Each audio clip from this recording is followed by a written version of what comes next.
Friends, welcome back to our YouTube channel bets for nursing. So friends, आप सभी का bets for nursing पर एक बार बहुत स्वागत है। सो फ्रेंड्स, आज की वीडियो में आज हम नर्सिंग फाउंडेशन फर्स्ट का यूनिट नंबर 4 है वाइटल साइंस, इस वीडियो में आज हम देखने वाले हैं। सो उसका आज हम पार्ट 1 देखेंगे। इस वीडियो में आज हम पार्ट 1 देखेंगे। सो फ्रेंड्स, आज की वीडियो में आज हम body temperature, then types of temperature and then the physiology and regulation of temperature देखेंगे। सो चलो तो फ्रेंड्स, वीडियो को देर न करते हुए वीडियो स्टार्ट कर दें। So friends, first of all vital science. So vital science क्या होता है, उसके इंपॉर्टेंस क्या रहते हैं, ठीक है, सभी इंट्रोडक्शन में कवर करेंगे। So vital signs compress a person temperature, pulse, respiration and blood pressure in abbreviated as a TPR BP, ठीक है। सो वाइटल साइंस फ्रेंड्स क्या होता है, सो किसी भी इंसान का temperature, pulse, respiration and blood pressure शामिल हो, ऐसे एब्रिवेटिव साइन को हम क्या कहते हैं, वाइटल साइंस, ठीक है। और उसका एब्रिवेशन TPR BP ऐसे करते हैं, ठीक है। सो उसमें temperature, pulse, respiration and blood pressure, ठीक है। So TPR BP, this is the abbreviation of the vital sign, ठीक है। So vital sign this is nothing but the person's temperature, pulse, respiration and blood pressure, ठीक है। They are also called as cardinal sign, ठीक है। और vital sign को cardiac sign भी कहते हैं, ठीक है। सो कार्डियक साइन भी, this is the another name of the vital sign, ठीक है। So the next one is the vital signs are named so because of following reasons. So vital signs को vital signs ऐसे ही क्यों कहते हैं, सो उसके सम रीजन्स है। सो इसके रीजन्स देखते हैं। So vital signs are indicated of health status of an individual, ठीक है। सो वाइटल साइंस किसी भी इंसान के हेल्थ स्टेटस इंडिकेट करता है। उसका लाइव हेल्थ स्टेटस आपको इंडिकेट करने के लिए वाइटल साइंस बहुत हेल्पफुल करता है, ठीक है। These are govern by vital organs and often reveal the slightest deviation from the normal body function, ठीक है। सो फ्रेंड्स, वाइटल साइंस बहुत इंपॉर्टेंट है। किसी भी इंसान का वाइटल साइंस, उसके वाइटल ऑर्गन से हम क्या करते हैं, उसका वाइटल साइंस पता कर सकते हैं, ठीक है।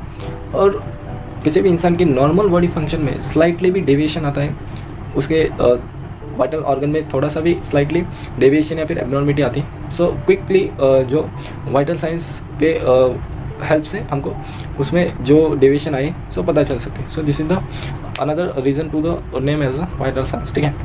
The next one is the this signs helps in diagnosis of disease and evaluate the effect of treatment, medication and nursing care, ठीक है। सो अपने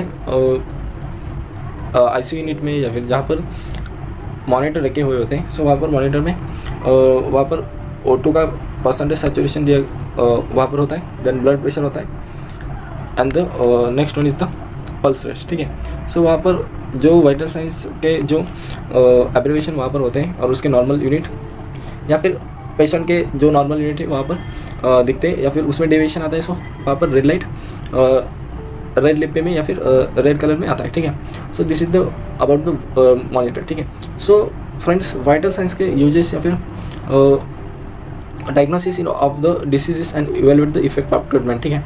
सो वाइटल साइंस पता चलने की वजह से आपको पेशेंट को ट्रीटमेंट क्या करना है, उसका वाइटल साइन देख के उसमें different types of the medications use किए जाते हैं, ठीक है। सो उसके वाइटल साइंस के आधार पर उसके मेडिकेशन वहाँ पर डिपेंडेंट रहते हैं, ठीक है।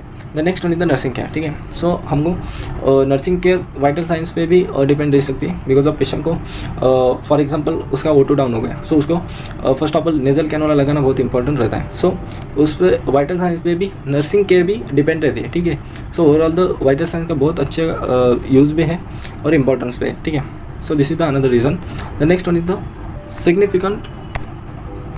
significant variation in the vital sign may indicate inadequate O2 consumption, electrolyte imbalance, infection and other problems, ठीक है।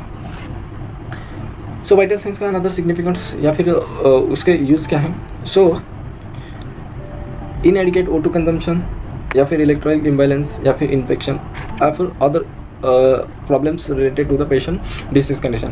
सो सभी कंडीशन वाइटल साइंस से पता चल सकते हैं। फॉर एग्जाम्पल उसका inadequate O2 है, सो ब्रीदिंग डिफ़िकल्टी है, ब्रेथलेसनेस है पेशेंट को, सो वहाँ पर हमको O2 बढ़ाना या फिर उसका ब्लड प्रेशर डिक्रीज है, ठीक है। सो उसको फ्लूइड देना। So this is the depend on the whole nursing processes all the all medication processes dependent on the vital sign, and it is helpful for the further nursing care providing as well as medication providing to the patient. So therefore the very important of the monitor in the hospital or the vital signs is very important in the hospital. ठीक है, so vital signs की बहुत importance है. ठीक है, so this is another reason to the named as a vital signs.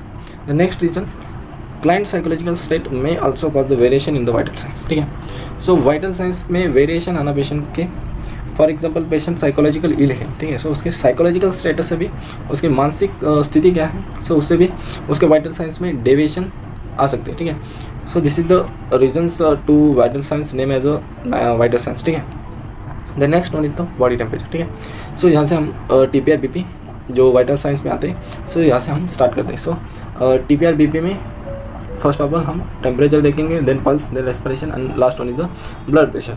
So first vital signs of the patient, this is the body temperature. Body temperature क्या रहता है, so it is the heat of body measured in degree and it indicates between difference between production of heat and loss of the heat. ठीक है, so body temperature क्या होता है, it is the heat of body measured in degree.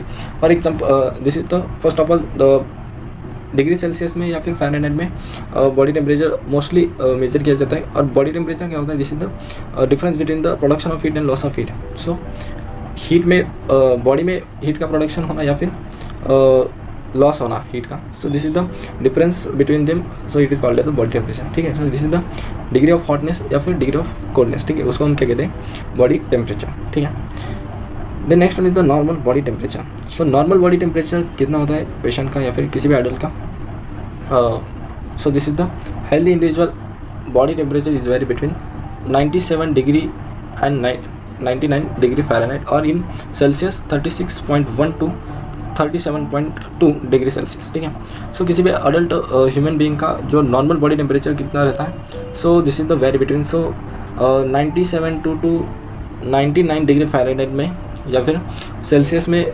36.1 to 37.2 degree Celsius. ठीक है, so body temperature की adult इंसान में या फिर नॉर्मल हेल्दी पर्सन में इतनी टेम्परेचर की रेंज रहती है. ठीक है, सो फ़ारेनहाइट में इतने और सेल्सियस में इतने. सो बट जो नॉर्मली कांस्टेंट बॉडी टेम्परेचर कितना रहता है, so this is the 37 degree Celsius या फिर फ़ारेनहाइट में 98.6 डिग्री फ़ारेनहाइट इतना नॉर्मल बॉडी का कांस्टेंट टेम्परेचर रहता है किसी भी हेल्दी इंसान का. ठीक है, अब जो बॉडी टेम्परेचर के लेने के साइट्स कौन कौन से रहते हैं, ओरल रहता है, एक्सिलरी रहता है, रेक्टल और टेम्पेनिक. ठीक है, there are 4 site of the taking body temperature of the patient. ठीक है, सो जो 4 साइट्स रहते हैं उसमें बॉडी टेम्परेचर का डिफरेंस उसमें रहता है. सो किस में कम किसी में ज़्यादा, सो देखते हैं. Axillary temperature is 0.3 to 0.6 degree Celsius और in Fahrenheit 0.5 to 1 Fahrenheit lower than oral temperature. ठीक है, सो फ्रेंड्स अब देखें एक्सिलरी टेम्परेचर में जो रेंज रहती है बॉडी टेम्परेचर की slightly lower than the oral temperature. ठीक है, सो ओरल टेम्परेचर कितना है 37 डिग्री सेल्सियस. सो उसमें lower than 0.5 to 1 degree Fahrenheit या फिर 0.3 टू 0.6 डिग्री सेल्सियस कम रहता है ओरल टेम्परेचर से. सो अभी यहाँ पर देखिएगा, सो फर्स्ट ऑफ ऑल हम चार्ट देखते हैं. सो ओरल टेम्परेचर कितना है 37 डिग्री सेल्सियस. ठीक है, सो एक्सिलरी में लोअर देन 0.5 इसलिए 0.3 to 0.6 degree Celsius oral temperature से कम रहता है, सो इसलिए -0.5 सेल्सियस यहाँ पर करेगा. So this is the axillary temperature आता है. So this is the axillary. और रेक्टल टेम्परेचर और टिम्पेनिक टेम्परेचर सेम रहता है. So this is the higher than oral temperature. So यहाँ पर प्लस 0.5 डिग्री सेल्सियस यहाँ पर रहेगा. So oral temperature, so simply यहाँ पर आपको रिमेंबर रखना है, ओरल टेम्परेचर से -5 डिग्री सेल्सियस करने के बाद एक्सिलरी टेम्परेचर आता है और उसमें +5 करने के बाद 0.5 करने के बाद रेक्टल और टेम्परेचर आता है, सो सॉरी टिम्पेनिक आता है. So this is the fact of the body temperature. ठीक है, सो रेक्टल टेम्परेचर में 0.3 टू 0.6 डिग्री सेल्सियस या फिर फ़ारेनहाइट में 0.5 to 1 degree Fahrenheit higher than oral temperature. So यहाँ पर हायर रहता है और एक्सिलरी में लोअर रहता है. ठीक है, so this is the fact about the temperature and average normal body temperature. So site के जो यहाँ पर दिए गए हुए हैं, ठीक है। सो यहाँ पर ओरल टेम्परेचर, एक्सिलरी, रेक्टल और टिम्पेनिक। सो ओरल टेम्परेचर कितना रहता है ह्यूमन बॉडी का नॉर्मली 37 डिग्री सेल्सियस, एक्सिलरी का रहता है 36.5 डिग्री सेल्सियस, रेक्टल का रहता है 37.5 एंड टिम्पेनिक का 37.5, ठीक है। सो एक्सिलरी का -0.5 रखने का ध्यान में, और रेक्टल का और टिम्पेनिक का सेम रहता है, सो इसलिए 0.5 degree Celsius then the oral temperature, ठीक है। और फ़ारेनहाइट में अमाउंट यहाँ पर दिखे गए। सो this is the Celsius amount, this is the Fahrenheit amount, ठीक है।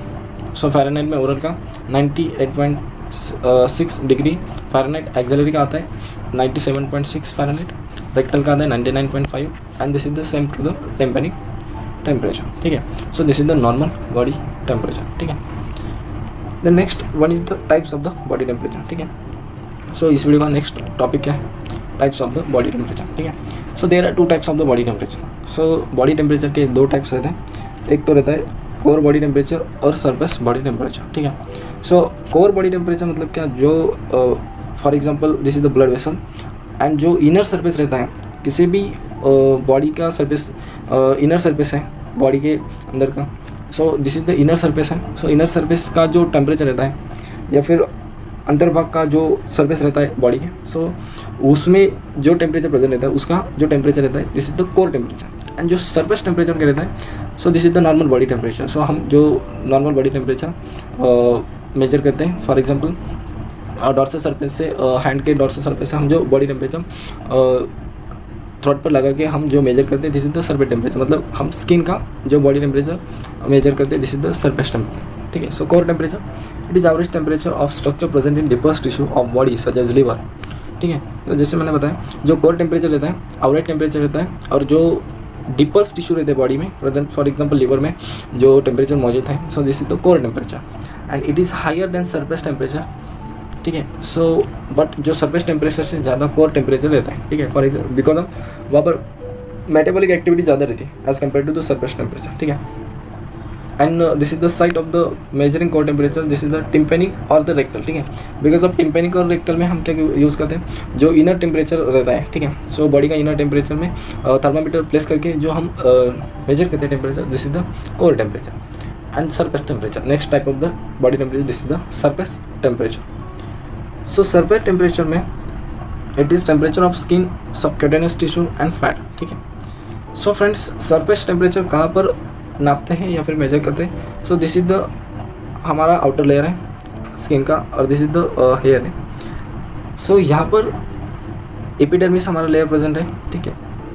Then this is the dermis layer, ठीक है, और इसके निचले हिस्से में सबक्यूटेनियस या फिर हाइपोडर्मिस लेयर प्रेजेंट है, ठीक है। So this is the subcutaneous layer, then dermis layer, then this is the epidermis layer, ठीक है। सो एक तो हम स्किन के सरफेस पर हम मेजर करते हैं, this is the normal measuring way of the body temperature. Then next one is the हम सबक्यूटेनियस तक भी बॉडी का टेम्परेचर, सरफेस टेम्परेचर नाप सकते हैं, ठीक है। So this is the surface temperature measuring site, the temperature measure at oral and axillary site and it rise and fall in response to environment, ठीक है। पर सर जैसे हमने कोर टेम्परेचर, टिम्पेनिक और रेक्टल का मेजर किया था, सो वैसे सरफेस टेम्परेचर में भी साइट्स रहते हैं जो बॉडी टेम्परेचर मेजर करने। सो सरफेस टेम्परेचर में हम ओरल टेम्परेचर और एक्सिलरी टेम्परेचर मेजर करते हैं। सो ओरल टेम्परेचर और एक्सिलरी टेम्परेचर मेजर करने के जो साइट्स हैं वो सरफेस टेम्परेचर में आते हैं, ठीक है। So this is the surface temperature, और सरफेस टेम्परेचर में this is remember to rise and fall in response to environment, ठीक है। सो एनवायरमेंट में जैसे बदल या फिर जो चेंजेस आते हैं वैसे ही बॉडी टेम्परेचर में, जो सरफेस के बॉडी टेम्परेचर में चेंजेस आते हैं, या फिर बॉडी टेम्परेचर राइज होना, ठीक है, या फिर फॉल होना, ठीक है। So this is the response to the environment, ठीक है। So this is the deviation in the surface temperature, ठीक है, to the environment. So friends this is all about the types of the body temperature. Then next one is the last topic of this video, physiology and regulation of body temperature, ठीक है। So body temperature की physiology आप देखते हैं और उसका regulation कैसा होता है बॉडी में, सो हम देखते हैं। So there are two, first of all two center of the body temperature, this is the first one is the heat loss center and next one is the heat gain center, ठीक है। So friends हमारे body temperature में हमारे body में body का temperature regulation या फिर जो सेंटर है उसको हम क्या कहते हैं, हाइपोथैलेमस, ठीक है। सो हाइपोथैलेमस बॉडी का टेम्परेचर मेंटेन करता है या फिर रेगुलेशन करता है हमारे बॉडी में, दिस इज द हाइपोथैलेमस। अभी हाइपोथैलेमस के 2 पार्ट्स रहते हैं, एंटेरियर हाइपोथैलेमस और पोस्टीरियर हाइपोथैलेमस, ठीक है।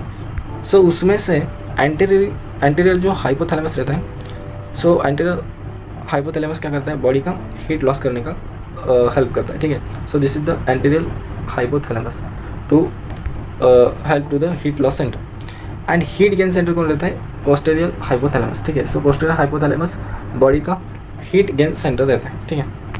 So in which first we discuss about the heat loss center, ठीक है। सो हम हीट लॉस सेंटर देखते हैं पहले तो। सो हीट लॉस सेंटर जैसे मैंने बताया, it is situated in the preoptic nucleus of anterior hypothalamus, ठीक है।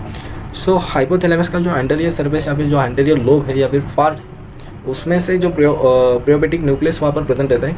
सो उसका हेल्प क्या रहता है, जो बॉडी का हीट लॉस करना, ठीक है। सो जब भी बॉडी का एक्सट्रीमली हीट गेन होता है, सो उसी टाइम बॉडी टेम्परेचर मेंटेन करने के लिए प्रियोपिटिक न्यूक्लियस वहाँ पर वर्क करते हैं एज अ हीट लॉस, ठीक है। सो वहाँ पर हीट लॉस करते हैं। और the next one is the neurons in preoptic nucleus are heat sensitive nerve cell, ठीक है।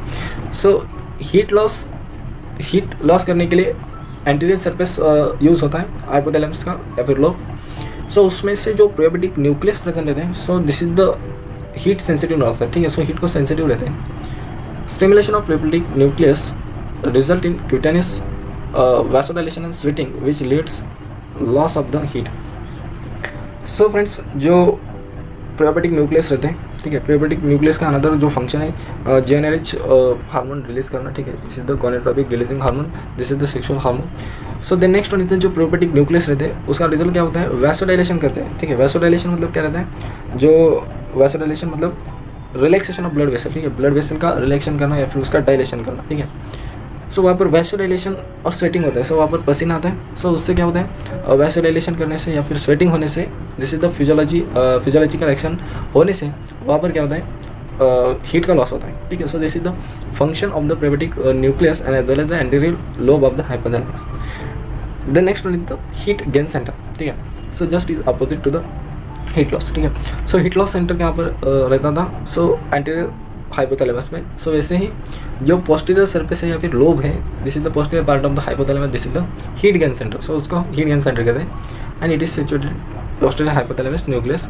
Then stimulated of posterior hypothalamus nucleus cause shivering and which leads to the production of the heat, ठीक है। So friends, जैसे मैंने बताया था, जो heat loss centre में जब भी एक्सट्रीमली हीट इंक्रीज होती है बॉडी टेम्परेचर में, पायरिक से होता है, ठीक है। सो वहाँ पर हीट लॉस करना बहुत इंपॉर्टेंट रहता है because of regulation of body temperature in range, very important to the body temperature maintaining, ठीक है। सो वहाँ पर हीट लॉस सेंटर क्या करता था, प्रियोपिटिक न्यूक्लियस के हेल्प लेकर वहाँ पर वैसोडाइलेशन और शिफ्टिंग करके हीट का लॉस होता था। वैसे ही हीट गेन सेंटर में जैसा ही हीट लॉस होता था, वैसे ही हीट गेन सेंटर में शिवरिंग कर हीट का प्रोडक्शन किया जाता है। बिकॉज ऑफ हीट गेन करना बहुत इंपॉर्टेंट रहता है because of extremely lose of temperature which is further cause of the decrease the body temperature, ठीक है। सो मेंटेनिंग टेम्परेचर रखने के लिए सो वहाँ पर शिवरिंग किया जाता है पोस्टीरियर हाइपोथैलेमस न्यूक्लियस। जैसे प्रियोपिटिक न्यूक्लियस करते थे वैसा ही वो एक पोस्टीरियर हाइपोथैलेमस क्या करता है, शिवरिंग करके लेता है। और शिवरिंग करने से क्या होता है, जो प्रोडक्शन ऑफ हीट रहता है, ठीक है।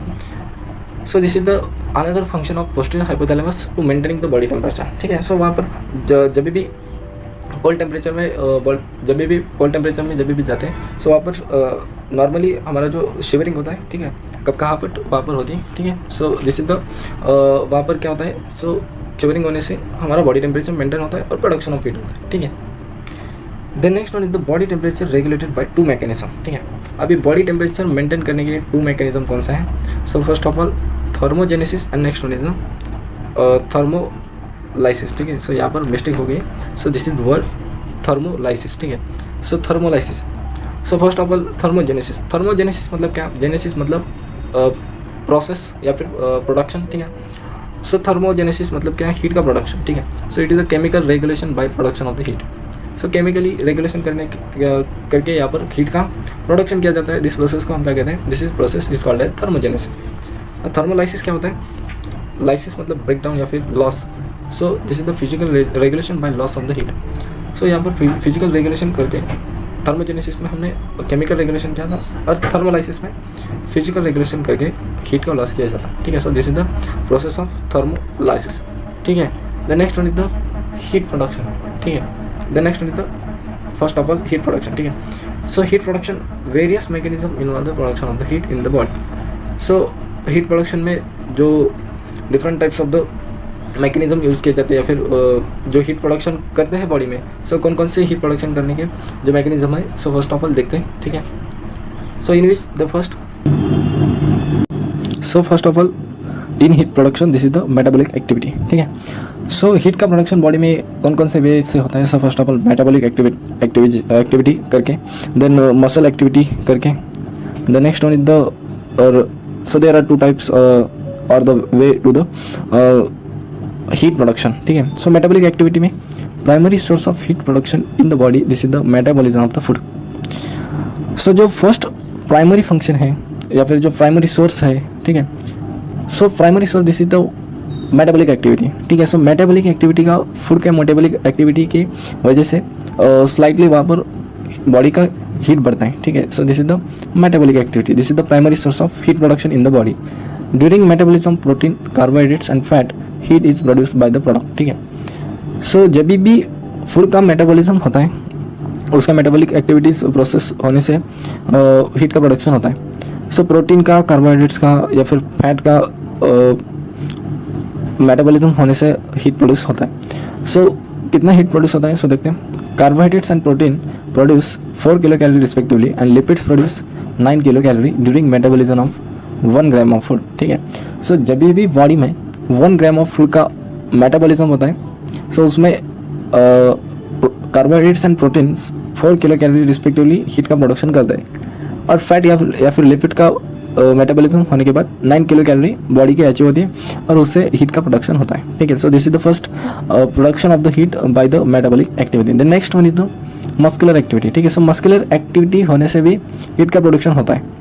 So heat is produced by muscle both at rest and during activity. ठीक है, सो मसल जो नेक्स्ट प्रोडक्शन का हीट का सोर्स है, मसल। ठीक है, सो मसल जब भी रेस्ट में रहते हैं या फिर एक्टिविटी में रहते हैं, दोनों बार भी दोनों स्टेट में भी हीट का प्रोडक्शन करते हैं।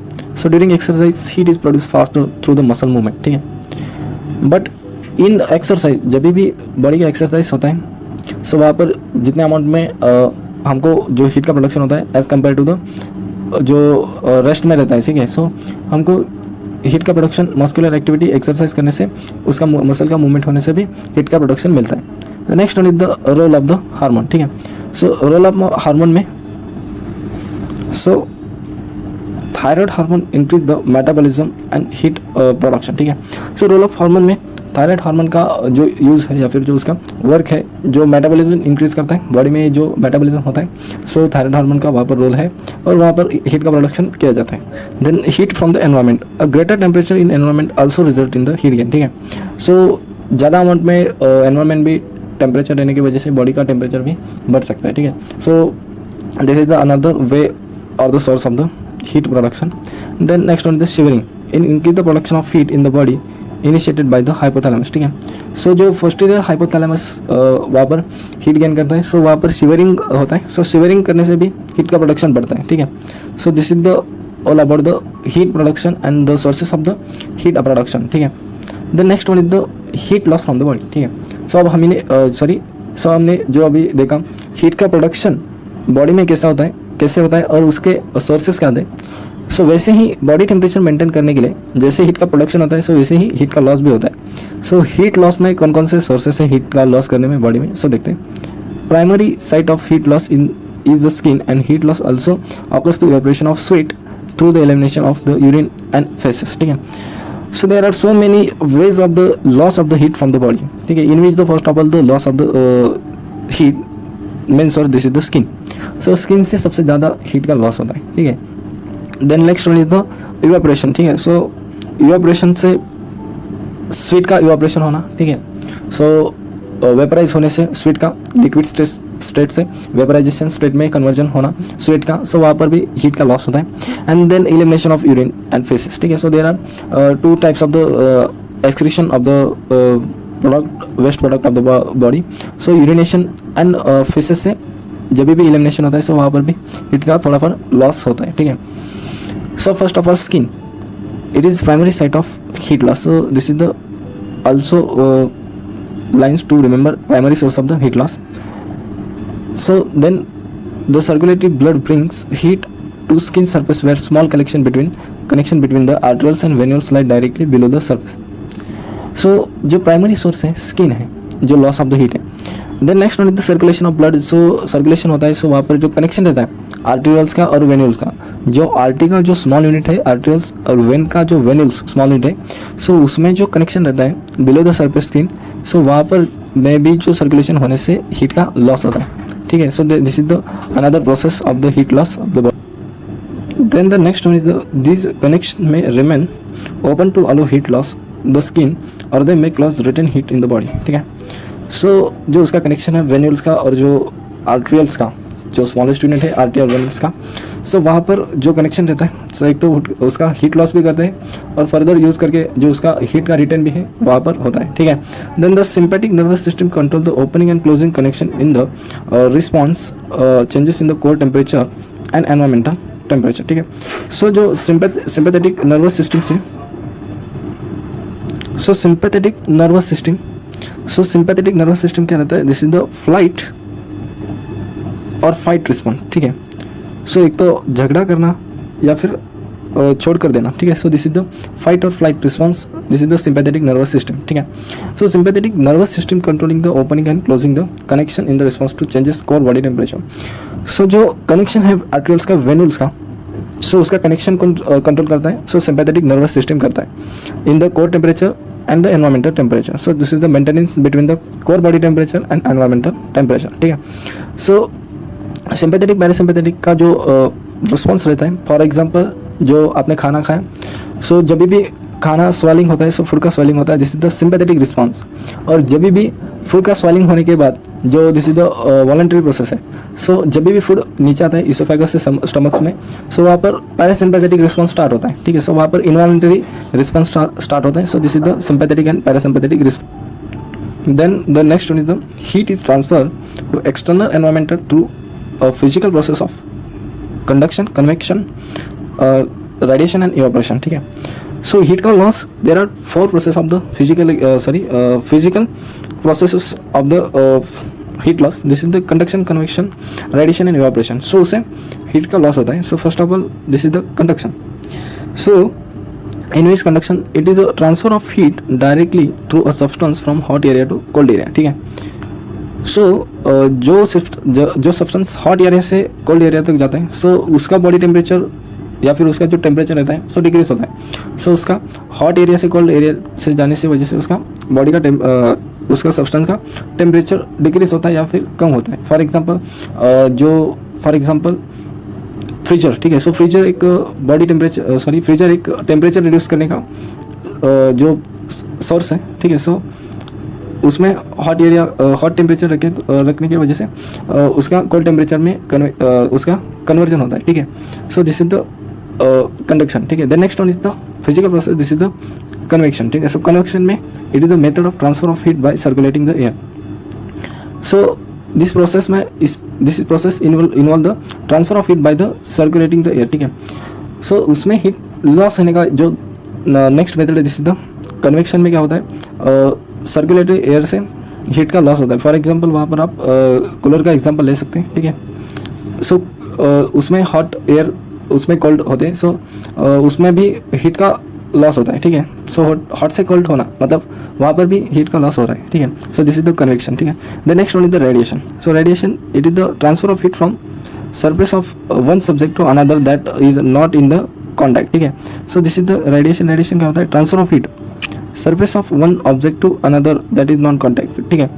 सो मतलब जो सरफेस है एक ऑब्जेक्ट का जो दूसरे ऑब्जेक्ट में उसका कॉन्टैक्ट नहीं है, ठीक है। So this is the but उसमें जो ट्रांसफर ऑफ हीट हो रहा है, so this is the radiation process of the heat transferring of the heat, ठीक है। So this is the radiation. The next one is the process of the heat transfer. This is the evaporation. So in which the evaporation में क्या होता है? It is the process by which the substance in a liquid state by convert to the vapor state. ठीक है. So evaporation, this is the process of substance transferring from the liquid state to vapor state. ठीक है. So liquid का vaporization होना, liquid से vapour होना, ठीक है, दिस इज प्रोसेस को हम क्या कहते हैं? Vapour evaporation process. ठीक है. सो वहाँ पर भी लिक्विड स्टेट का वेपराइजेशन होने से वहाँ पर भी हीट का लॉस होता है. So this is another physical function to the loss of the heat. The next one is the respiratory system. ठीक है. अभी respiratory, so first of all हमने स्किन से देखा जो प्राइमरी सोर्स था हीट लॉस का. द नेक्स्ट जो सोर्स है हीट का लॉस होने का, this is the respiratory system. So अभी रेस्पिरेटरी सिस्टम से हीट का लॉस कैसा होता है? So atmospheric air is lower than body temperature. So air that is inhale gets warm and it is then expel through the exhalation. ठीक है. So जो atmospheric air रहता है, सो बॉडी टेम्परेचर से एटमॉस्फेरिक जो एयर का उसका temperature है, सो वो कम रहता है. ठीक है. सो बट जो एयर इनहेल करने के बाद, इनहेलेशन होने के बाद एयर थोड़ा सा वार्म होता है. ठीक है. So this is the function of pharynx. So this is the warm the air. ठीक है. सो वार्म होने के बाद जो हीट एक्सपेल होते हैं थ्रू द एक्सहेलेशन. ठीक है. सो एक्सहेलेशन के टाइम पर एक्सपेल होता है. सो उसका जब भी एक्सहेलेशन होता है उसी टाइम जो प्रॉपरली हीट का लॉस होता है. ठीक है. बट इन इंस्पिरेशन में इनहेल करते एयर को एटमॉस्फेयर से, वहाँ पर थोड़ा सा वार्म एयर आता है. ठीक है. So this is the lower than the body temperature. So body temperature थोड़ा सा कम रहता है, बट जो इनहेलेशन होता है एयर का, सो वहाँ पर थोड़ा सा वार्म रहता है एयर. बट जब भी एक्सहेलेशन करते हैं, एक्सहेलेशन में जो हम एयर एक्सहेल करते हैं, सो वहाँ पर थोड़ा सा हीट का लॉस होता है. So this is the respiratory system work as a heat loss. ठीक है. The next one is the kidney. अब kidney, this is the another source of the heat loss. Kidney से कैसा लॉस होता है? So urine form in kidney is form by heat of the body. When urine is excrete, heat is lost from the body. ठीक है. सो kidney से कैसा heat loss होता है? सो जब भी यूरिन फॉर्मेशन होता है किडनी में, हीट प्रोडक्शन होता है.